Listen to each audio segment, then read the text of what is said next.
आज हम imperative sentences के बारे में पढ़ेंगे, जो कि डायरेक्ट इनडायरेक्ट का तीसरा भाग है। तो इम्पेरेटिव सेंटेंस किसे कहते हैं? What is imperative sentences?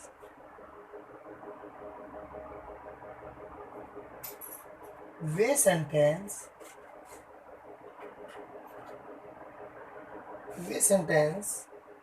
जो ऑर्डर होता है आदेश, जो सेंटेंस जो ऑर्डर कोमा एडवाइस रिक्वेस्ट वे सेंटेंस जो ऑर्डर एडवाइस रिक्वेस्ट आदि का भाव प्रकट करते हैं इम्पेरेटिव सेंटेंस कहलाती है।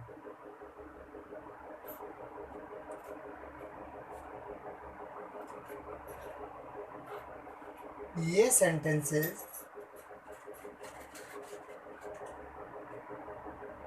चार प्रकार से बनते हैं।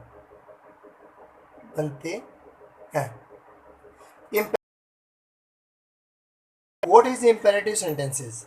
वे सेंटेंस जो ऑर्डर मतलब आदेश, एडवाइस सलाह, रिक्वेस्ट निवेदन आदि का भाव प्रकट करते हैं, ये सेंटेंस इम्पेरेटिव सेंटेंस कहलाते हैं। और ये सेंटेंस चार प्रकार से बनते हैं। तो हम पहचानेंगे कैसे कि ये इम्पेरेटिव सेंटेंस? तो इम्पेरेटिव सेंटेंस प्रारंभ होता है वर्ब की फर्स्ट फॉर्म से। Number 2 don't say. Number 1 verb की फर्स्ट फॉर्म से, नंबर 2 डोंट से, और नंबर 3 प्लीज और काइंडली से। प्लीज और काइंडली प्लस वर्ब की फर्स्ट फॉर्म से। इसके अलावा लेट से भी, लेट से भी इम्पेरेटिव जो सेंटेंस है वो प्रारंभ होता है। एक बार दोबारा समझिए। Imperative sentences. What is imperative sentences? Way sentence जो ऑर्डर, एडवाइज, रिक्वेस्ट आदि का भाव प्रकट करते हैं इम्पेरेटिव सेंटेंस कहलाते हैं, अज्ञार्थक वाक्य कहलाते हैं। ये सेंटेंस चार प्रकार से बनते हैं, वर्ब की फर्स्ट फॉर्म से, डोंट से, प्लीज और काइंडली से, और लेट से।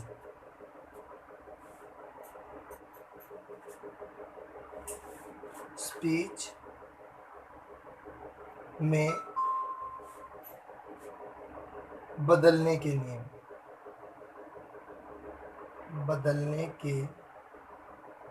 नियम। इम्पेरेटिव सेंटेंस को हम इनडायरेक्ट स्पीच में कैसे बदलेंगे? देखिए, नंबर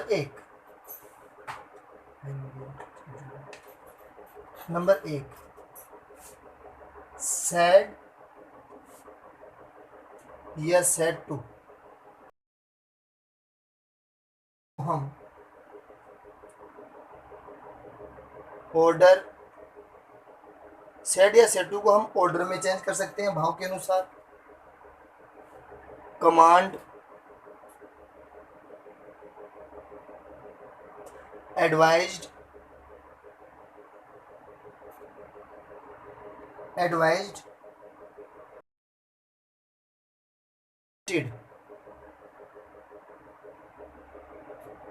रिक्वेस्टेड में बदलते हैं।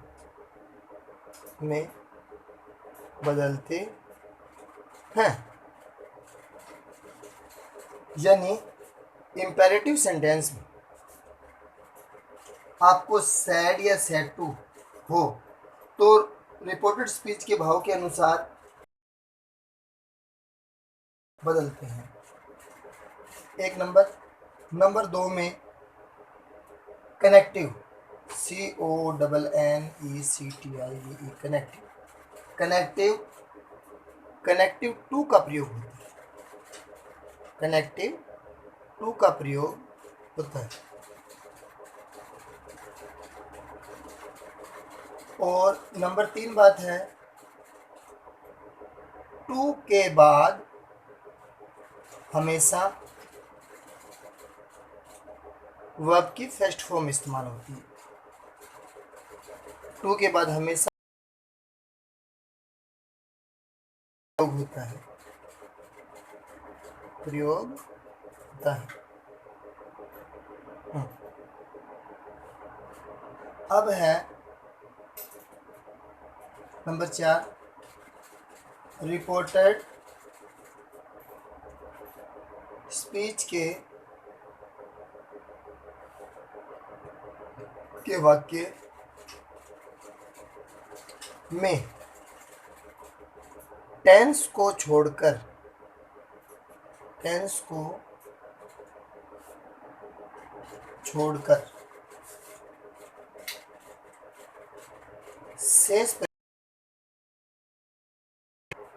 शेष परिवर्तन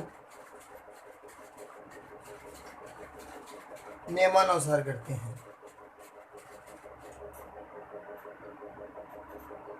नियमानुसार करते हैं। चलो एक उदाहरण लेते हैं, जैसे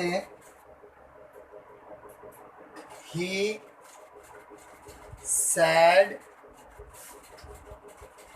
to me, he said to me, क्या कहा, do your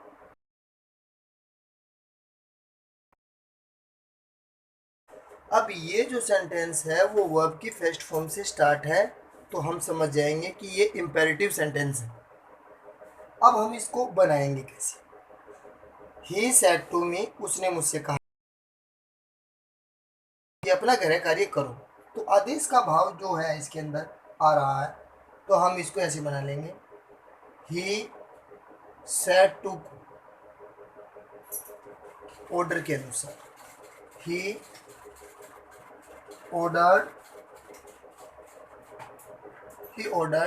me, coma inverted coma को हटाने के लिए टू कनेक्टिव का प्रयोग करेंगे,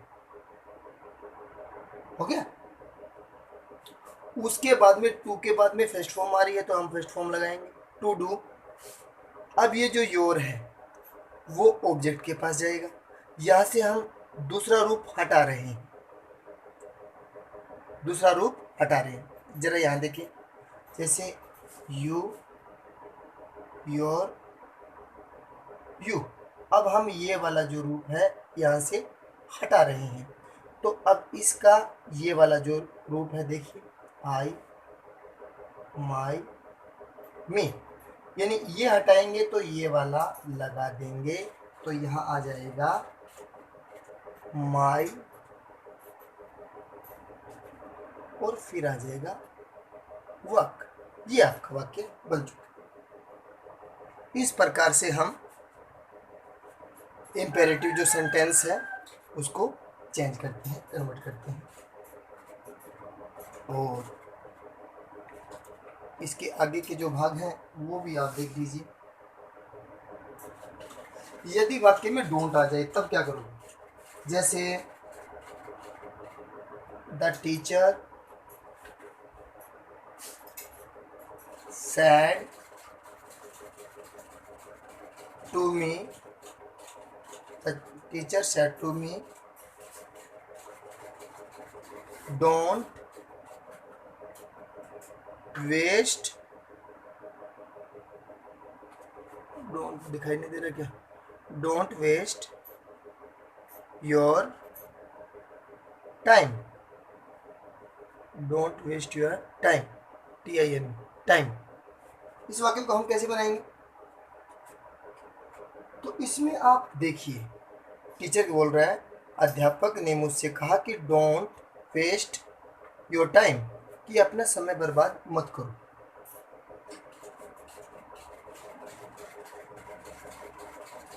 तो अध्यापक ने हमें एडवाइस दिया है, अध्यापक ने हमें एडवाइस दिया है। तो इस वाक्य को हम बनाएंगे कैसे? यहां बना, द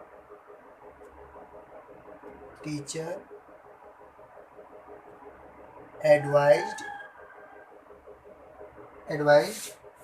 में,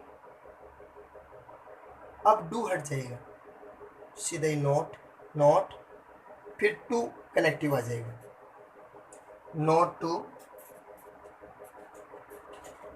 वेस्ट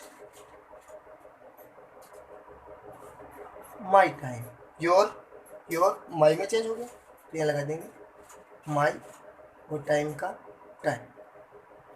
इस प्रकार से ये वाक्य बनाए जाते हैं। तो स्टूडेंट्स, सबसे पहले आप पहचानो कि हमारा जो सेंटेंस है वो इम्पेरेटिव है कि नहीं। हम इसे पहचानेंगे कैसे?